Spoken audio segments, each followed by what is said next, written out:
Okay, thanks Will for joining us. How good is that result to start the season?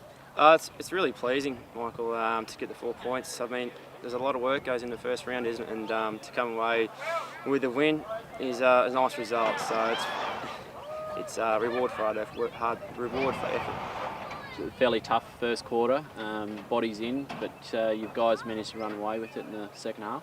Yeah, they kept coming at us all day, and we knew that would happen. They're a quality side led by Jack Egan.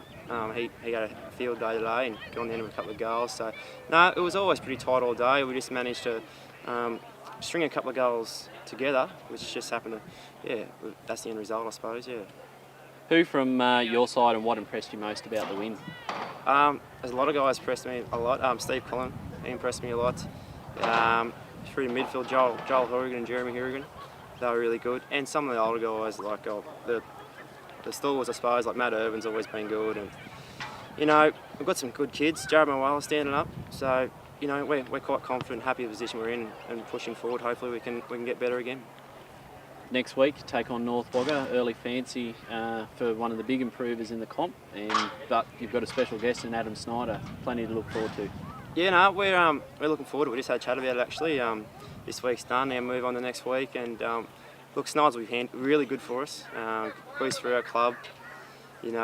Hopefully you get a big crowd there, and we can't wait to. North Wagga are a good side again, and they've improved, but you've got to challenge yourself against the best to be the best, haven't you?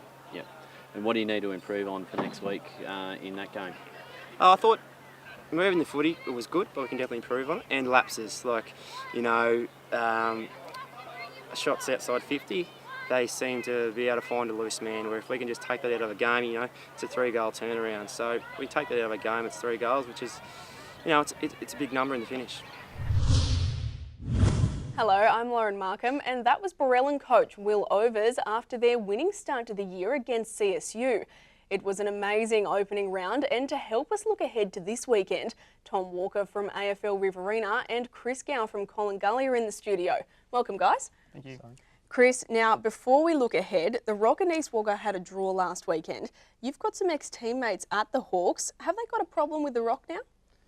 I don't think so. No, I think they're both really quality sides, and I think with East Wagga still got Ben Absalom to come back in, who's their captain, and Chris Gordon played his first game out there on the weekend, so he's only going to get better, and they're going to know his game more. So I think he's probably one of the best players in the area going around. So once he's hitting his straps for East Wagga, I think they'll go to the next level. And Tom, while the Rock had a draw, the Northern Jets won by a point.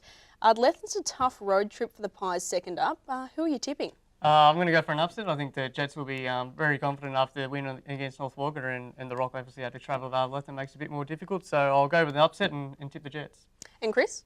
I think I'll go with the Rock, yeah. I think they've got too much quality as well, similar to East Wagga.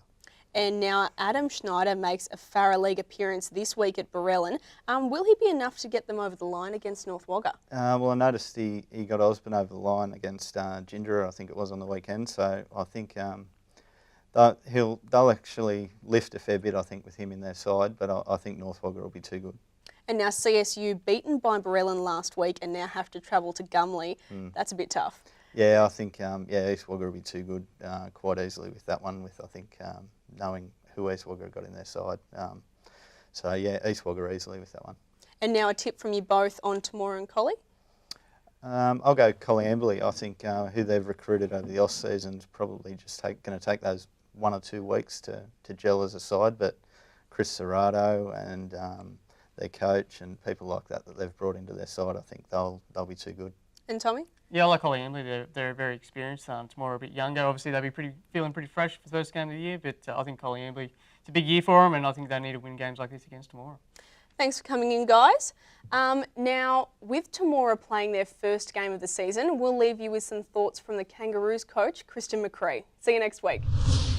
It's been a bit of a slow build. We're slow to get started, really, but yeah, we got a bit of momentum going with, we got some recruits from out of town, so that makes things a little bit challenging, but we had a good camp there a month or so ago, and the guys are able to do some work together. So yeah, it's a bit of an unknown at this stage. Just got to get the guys to gel as quickly as we can, and then if we can hold everyone on the park, we'll be okay. But hopefully it's improvement from last season. Anthony Atkins, a guy who's come down from Black Diamond League from Warners Bay.